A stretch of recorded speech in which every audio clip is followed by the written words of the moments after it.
Don Armando de Miguel es conocido por ser una de las primeras personas en España, si no la primera, en utilizar el cartel de sociólogo. Pero hoy le hemos invitado para hablar de medios de comunicación dentro de este ciclo a la historia reciente del periodismo que él conoce bastante bien. Don Armando, muchas gracias por venir aquí a Periodista Digital. Es un placer. La verdad es que leyendo sus memorias y desahogos, prácticamente se ve que usted ha conocido a prácticamente todo el mundo en el terreno de los medios de comunicación. Pues sí, empecé pronto en el periodismo, en televisión incluso empecé antes, en los años 60. También es curioso que haya tenido más censura en la época democrática que en la época del franquismo. Es un tema que quería preguntar con algún ejemplo. Es asombroso, pero bueno, empecé en televisión dando mi opinión siempre. Bueno, a mí me pareció, pues un ejercicio divertido, pero ya seriamente empecé en los periódicos, y después en la radio, y después en la televisión, las tertulias, y en Libertad Digital, y ahora en Facebook. Es decir, que he pasado por todos los formatos, como se dice ahora.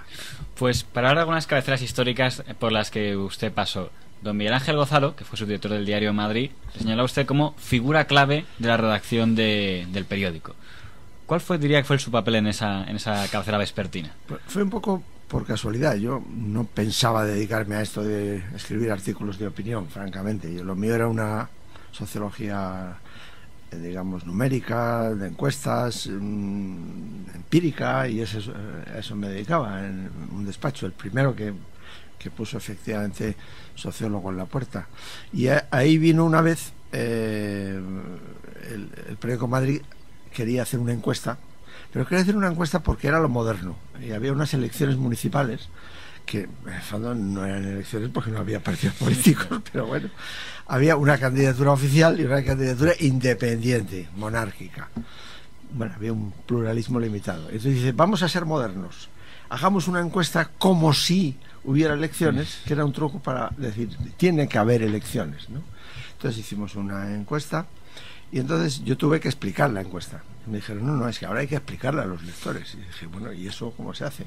Y ahí es donde vino Miguel Ángel Gozalo, que era subdirector entonces, jovencísimo, y me enseñó pues que cómo se escribe, en lugar de escribir para los sociólogos o el público aficionado a la sociología, para el público en general, que para mí era muy difícil, francamente. Y ahí empecé.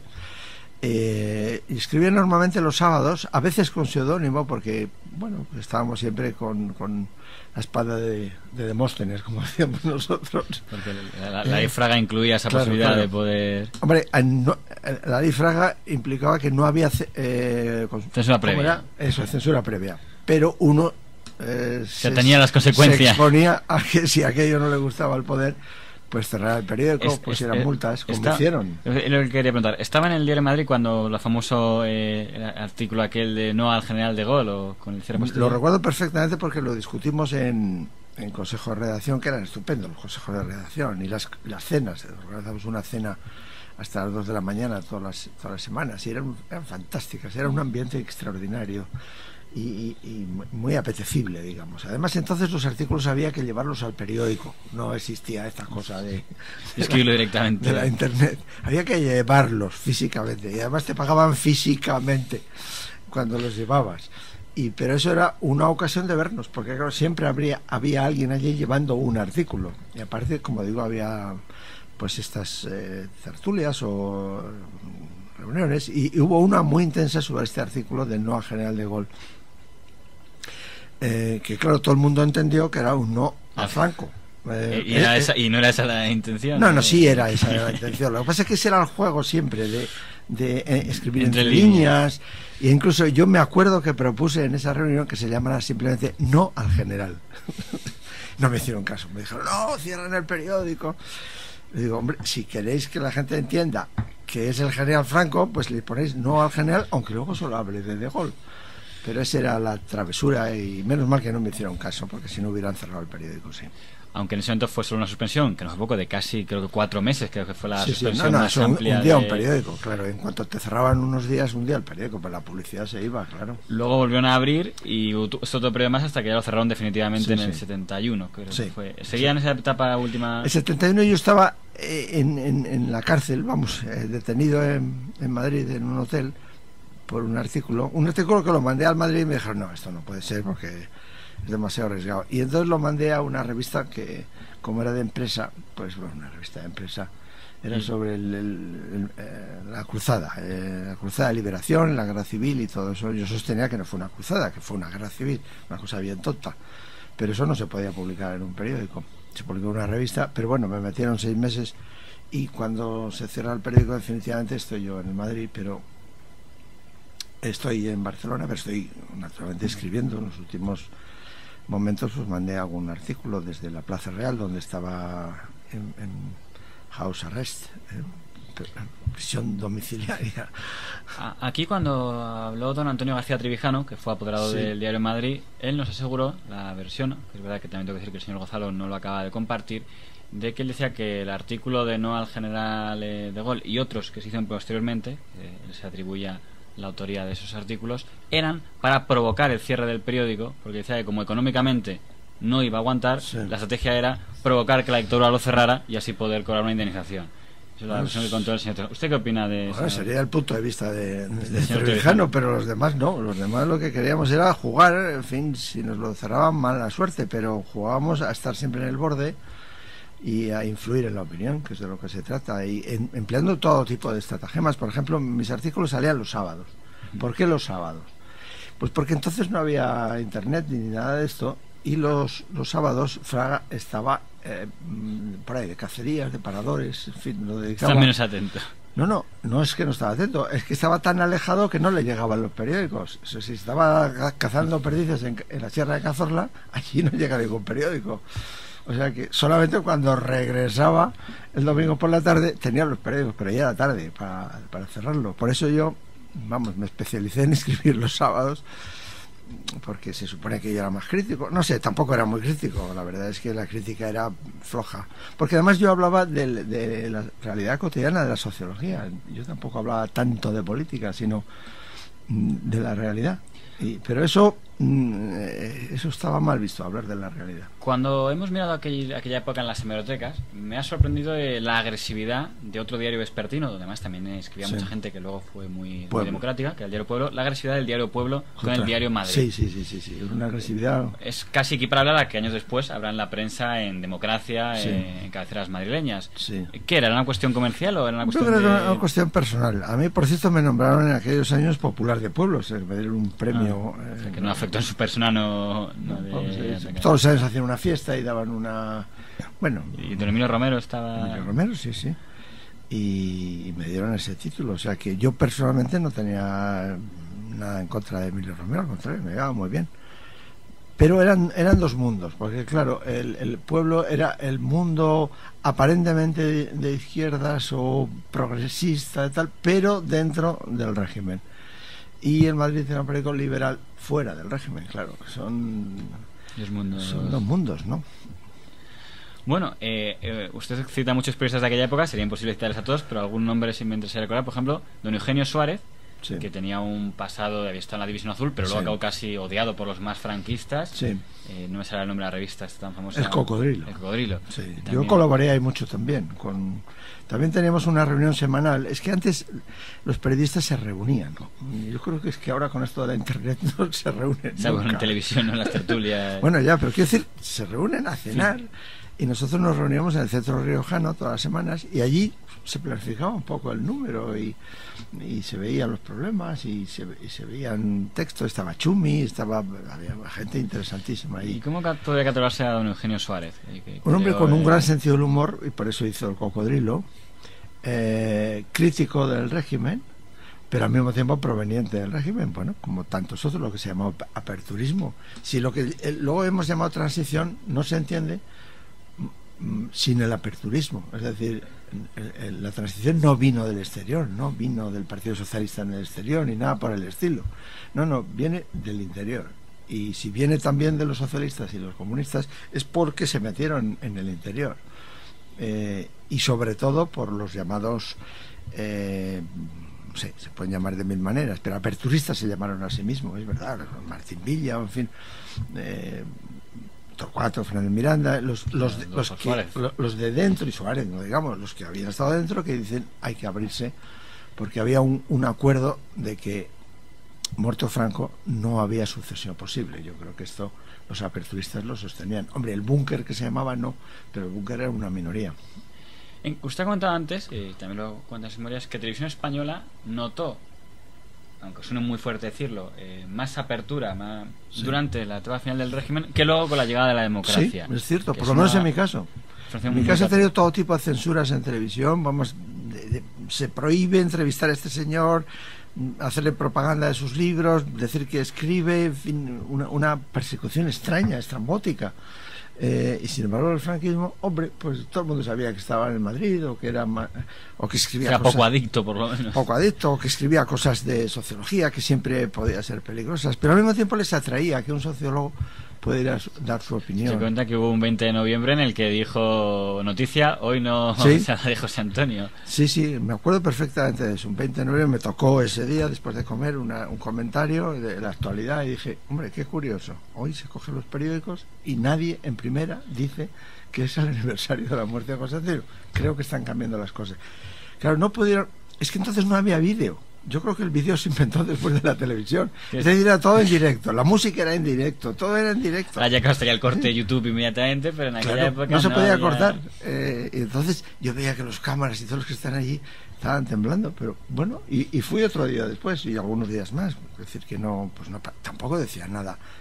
Yo como sociólogo decía lo que pasaba, más que lo que yo opinaba. Y sigo haciéndolo eso también, Yo, en las tertulias o en Libertad Digital o donde me piden la opinión, pues digo lo que pasa. Pero usted se convirtió en protagonista de una, digamos, una protesta en Cataluña, sí, muy célebre, en el año 1981. Eso es. Porque era ni más ni menos que quien encabezaba. Creo que Federico Jiménez Santos era el número 4, si no me equivoco. Era usted, el señor Trancón. Bueno, Trancón fue el que hizo el manifiesto, lo escribió, y a mí me pusieron el primero sin consultarme. Ah, bueno, porque, no lo sabía. Sin consultarme, lo cual fue un pequeño riesgo, pero bueno, yo dije, naturalmente que me sumo al manifiesto, estaba ya escrito, Yo lo hubiera mejorado un poquito, francamente. No, pero estaba bien escrito. Bueno, Trancón es un poeta y lo escribió muy bien. Por si alguien no identifica, estamos hablando del manifiesto de los 2300, que fue la primera vez que se denunciaba, digamos, una discriminación de una de las dos lenguas de Cataluña, el castellano, sí, de la Generalitat de Cataluña, que ya presidía don Jordi Pujol. Era en suma eso lo que... Bueno, era la crítica de lo que ha venido después, es decir, la inmersión en la enseñanza. Por eso casi todos los que firmamos, bueno, desde luego los primeros firmantes éramos todos profesores. Y yo, como era decano, me pusieron... El primero. Perdón, decano en el sentido de edad, era el más viejo, pero era vicedecano de la facultad, pues bueno, me pusieron ahí el primero, pero eso no tiene mayor significación.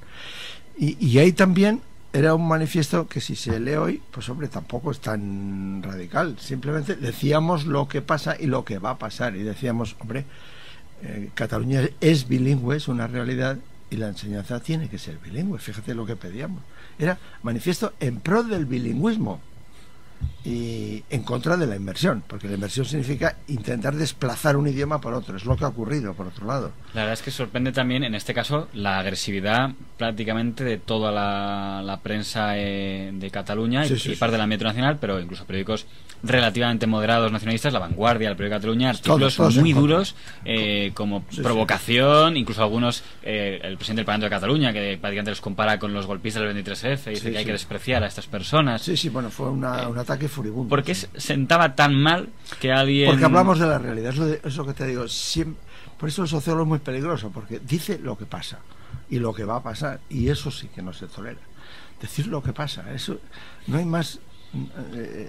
Le amenazaron, creo, en aquella historia, a usted y a todos los firmantes que encabezaban. A todos, y a Federico le dieron un tiro en la pierna, o sea que, y nos amenazaron, y nos fuimos de Cataluña, todos los primeros firmantes nos fuimos. Y, bueno, ¿qué vamos a hacer? Héroes tampoco somos, ¿no?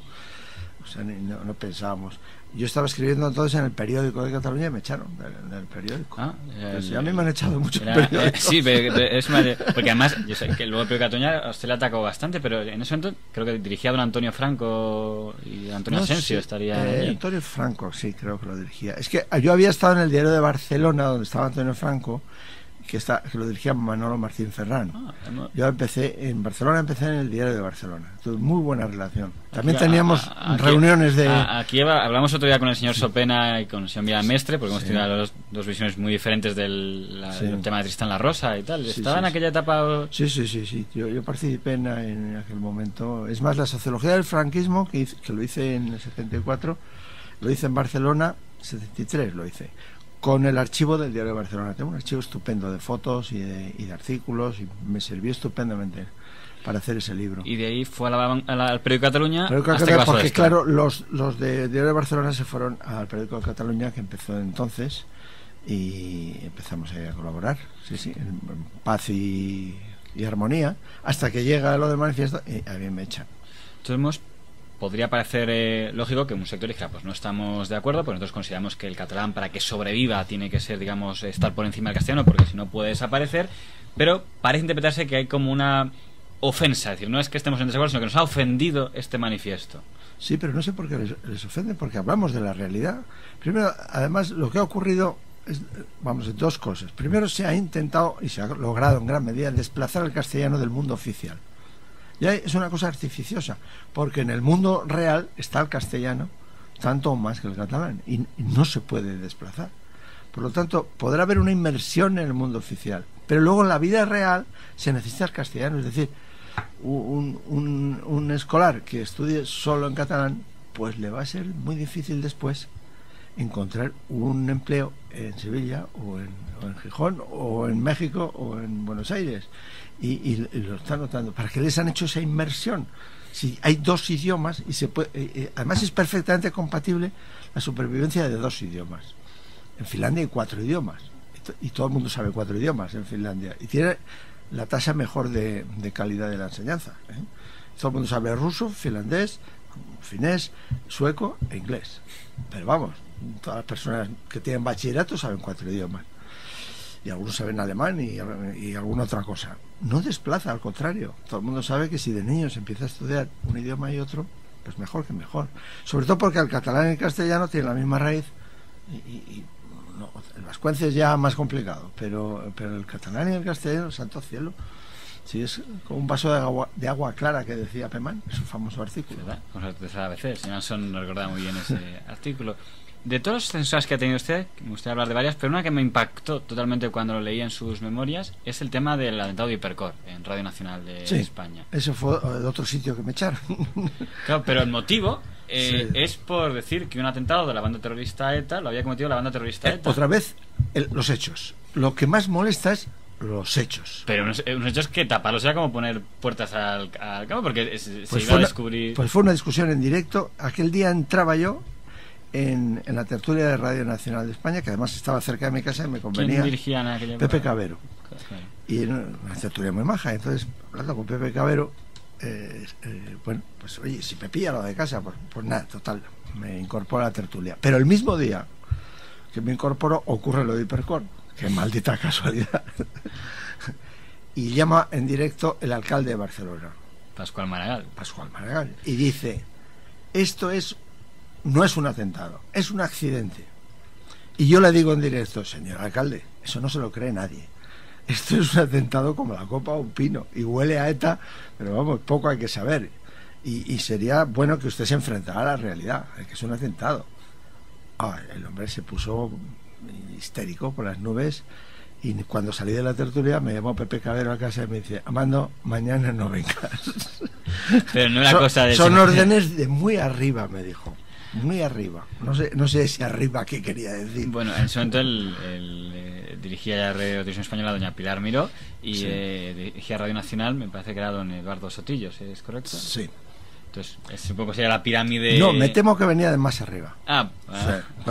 Porque cuando Pepe Cabero me dice de arriba, no se refería a los directores sino a los que están por encima. O sea, que era la cabeza del partido, ¿no? Pero bueno, ¿qué le vamos a hacer? Pero fue un atentado de la ETA, ¿qué le vamos a hacer? Y también estuvo en la tertulia de Antena 3 Radio. Sí, hombre, ahí empecé en las tertulias de radio, que fue estupenda, con Antonio Herrero, con Luis Herrero, con Federico Gemelo Santos, en fin, unas tertulias con Usía. Lo digo ya por seguir con la Sí, tal, sí. porque también tuvo un final muy raro esas tertulias en Antena 3 Radio. Sí, ahí es que estaba Manuel Martín Ferrán. Claro, Martín Ferrán, yo había colaborado con él en Diario de Barcelona, teníamos muy buena relación, lógicamente, y él me llama en la fundación de Antena 3 Radio, y se hacen esas tertulias con Antonio Herrero, quien yo no conocía, pero lo conocí allí. Hicimos pues un equipo estupendo y unas tertulias fantásticas, y nos echaron a todos ahí por razones no políticas, aunque también supongo, pero sobre todo de Llegó obviamente un conocido usted en el periódico Cataluña, el señor Asensio, de la mano de Mario Conde. Y nos echaron a todos, ¿no? Y nos fuimos a la COPE, y ahí hemos estado pues todos muchos años, hasta que también nos echaron. La verdad es que sí, en fin, no deja de ser interesante. En la COPE conocía aquí programa, creo que era La Linterna, que decía don Luis Herrero a interesantes figuras. Una de ellas doña Pilar Miró, que es un reencuentro curioso. Y además yo, como Pilar Miró vivía muy cerca de mi casa, en Pozuelo, pues y ella no conducía, yo por la noche la llevaba hasta su casa, o sea que teníamos una relación, pero jamás hablamos de su salida de Radio Nacional. Nunca. Yo creo que al menos por mi parte, por delicadeza, porque yo sabía que ella no había tomado la decisión, y me parecía un poco fuerte preguntarle, oye, y si no tomaste tú la decisión, ¿quién la tomó? Pero no sé, era una persona encantadora, vamos. Un tertuliano, digamos, más polémico, aunque no sé si coincido con él, a lo mejor no coincido, que sé que está en La Linterna a veces, don Ricardo García Damborenea. Sí, también estuvo en cosa interesante, ¿no? Del muy PSOE al interesante. PP, el PP a la... Muy interesante, me acuerdo un comentario suyo cuando salíamos, pues tarde, ya acabo de La Linterna, ¿a qué hora se termina? A las 12, a la 1, salíamos muy tarde, y ya sabes dónde está la COPE, que es una especie de callejón, sin salida, ¿no? Y me decía Ricardo, dice, esto es muy peligroso, porque este callejón no tiene salida. Claro, yo nunca había considerado el callejón aquel desde el punto de vista de un pistolero que quisiera darte un tiro, ¿no? Pero bueno, me llamó la atención.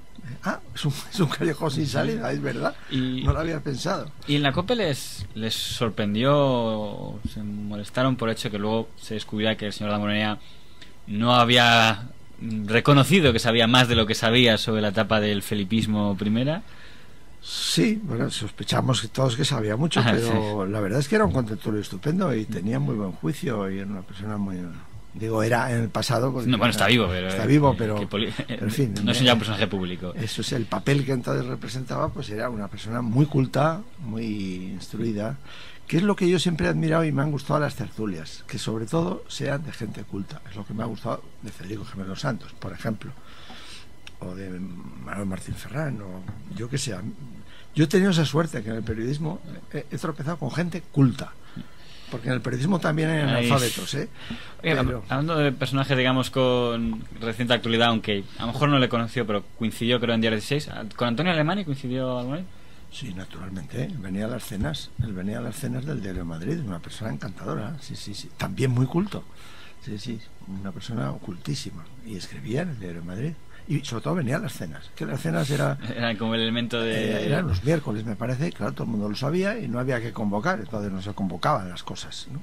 Y todo el mundo venía allí a la cena, y a veces se juntaban 30 o 40 personas, y se hablaba con orden, además, no esa cosa de que hablan todos a la vez, sino que ahí Antonio Fontán normalmente es el que daba la palabra, y hablaba uno, hablaba otro, y era, bueno, más que una cena, era una cena seminario, podríamos decir, ¿no? Usted colaboró también, fue una pieza muy importante del diario ABC, en la época en la que dirigía a don Luis María Anson, y don Federico Jiménez Santos era uno de los columnistas indispensables con los comentarios liberales. Y también de un día para otro, digo por seguir ya la trayectoria, también salió un día para otro de aquel periódico, y el señor Jiménez Santos también salió. Sí, y salió por más o menos por el mismo motivo. Fue también una casualidad, siempre son casualidades. Yo había escrito un libro de autobiografía de los españoles, me parece que se llama, bueno, en donde a través de los libros de biografía pues saco la historia de España contemporánea a través de esos recuerdos de la gente. Y uno de los comentarios que pongo es en una cena que estaba Jaime Campmany. En esa cena estaba el rector de la Complutense, Gustavo Villapalos, y en fin, unos más. Y en esa cena, no públicamente, pero en la cena, nos dice Pinillos una anécdota muy bonita, que es que que le dijo una vez Pedro Laín entre algo: oye, José Luis, ¿cómo te fuiste a la edición azul? Esa locura de la edición azul. Y le dice Pinillos: perdona, Pedro, pero tú me lo ordenaste.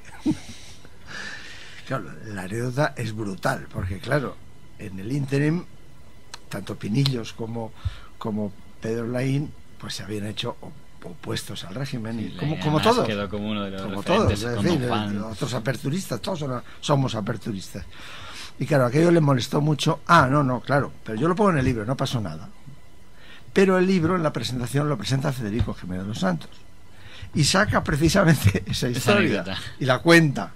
No solo la cuenta, que no hubiera pasado nada, sino que la publica al día siguiente en su artículo. Es muy típico de el discursito de una presentación que se transforme en columna al día siguiente. Es normal. Y aquello, claro, don Pedro montó un cólera, y Pinillos, y los dos, y no sé, a mí me echaron, desde luego, y a Federico, pues al cabo de 10 días. Supongo que él aparte de esto, él tiene también sus querellas, con Jiménez Alemán. A mí me echaron además de una forma innoble, nunca me habían echado así. No me llamó el director, que es lo que hay que hacer. A mí siempre, Jiménez Alemán no le... A mí cuando me han echado me llama el director. Yo creo que eso es lo que hay que hacer, ¿no? Pero esta vez no. Me llamó un Kidam, un redactor por ahí. Me dice: oye, de parte del director, que ya no mandes más artículos porque no hay papel. A mí me resultó humillante. ¿Cómo que no hay papel? Dame otra razón, por favor. Pero no acabó el papel para publicar artículos de la mano de Miguel. ¿Cómo que no hay papel? Y así me echaron de esa forma, ¿no? Pero bueno. Fue brevemente, por cierto, consejero en Radio Televisión Española. Sí. Era una legislatura, pero creo que no llegó ni a terminar la legislatura como consejero. Bueno, yo dimití. Ahí no me echaron, ahí dimití. En aquella etapa, para contextualizar, dirigía la Televisión Española don Jordi García Candau, don Antonio Iglesias era jefa de informativos, y usted fue consejero, con eso que llaman ellos, a propuesta del Partido Popular. Sí, era una especie de consenso, es decir, cada partido decía unos candidatos y todo el Congreso lo votaba por unanimidad. Sería don Diego Carcedo, imagino, por otro lado. Sí. Había digamos, que no hay ahora, por ejemplo, había un consenso muy fácil, pero claro, Televisión seguía estando en manos de los socialistas y de una forma muy partidista y muy sectaria. Y claro, yo protesté varias veces como otros, protestamos en el Consejo de que la televisión era muy sectaria, y bueno, protestamos y no nos hacían caso, hasta que yo dije: bueno, señores, yo estoy haciendo el ridículo aquí, yo no sé para qué soy consejero. Si yo protesto y ustedes no van a cambiar, pues adiós, muy buenas. Y dimití. Y le mandé una carta al presidente del Congreso, por cierto, que nunca me contestó. Yo creo que cuando uno dimite, por lo menos se le contesta agradeciendo los servicios prestados. Y el Congreso... ¿no? Nunca me contestaron. Yo dije: pues qué descortesía, pues le escribo una carta que dimito de algo que me ha nombrado el Congreso, ¿no? Y ahí Rodrigo Rato, que él no me había nombrado, pero en fin, era un mandamás del partido, me llamó y me leyó la cartilla. Aquello fue espantoso delante de los otros consejeros, de Miguel Ángel Gonzalo, por ejemplo. Me leyó la cartilla y me dijo: ¿tú quién eres para dimitir? ¿Qué te has creído? Aquí se dimite cuando digo yo que se dimite.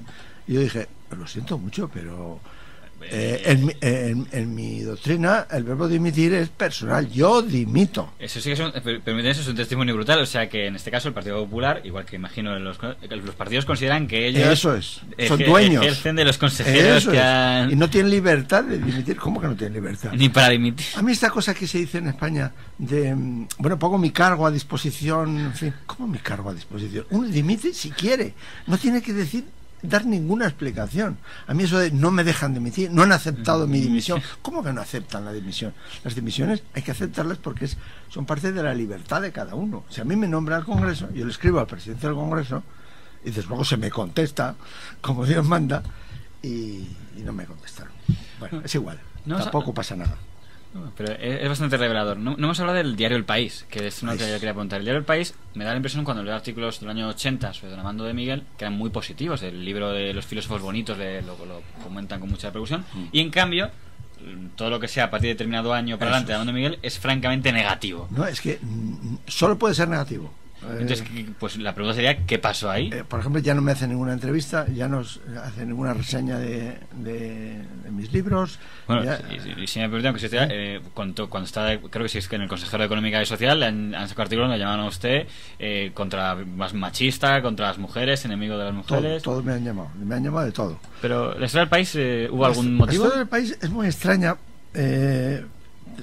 Yo empecé a colaborar en El País, igual que Jiménez dos Santos. Empezamos porque estábamos en ese grupo, digamos, de personas liberales o no franquistas, que es lo que empezó siendo el País al principio. Yo había colaborado en Informaciones, donde estaba Juan Luis Cebrián. ¿Cuando dijeron Jesús de la Serna? Sí, con Jesús de la Serna. Y Juan Luis Cebrián, que era el redactor jefe, me parece, o subdirector, o algo así. Vamos, yo hablaba con Juan Luis para los artículos. Y escribí un tiempo allí. Y me acuerdo además que le di la primicia, le digo, enhorabuena Juan Luis, me he enterado que vas a ser el nuevo director del periódico ese que van a fundar. Y me dice, ¿cómo lo sabes?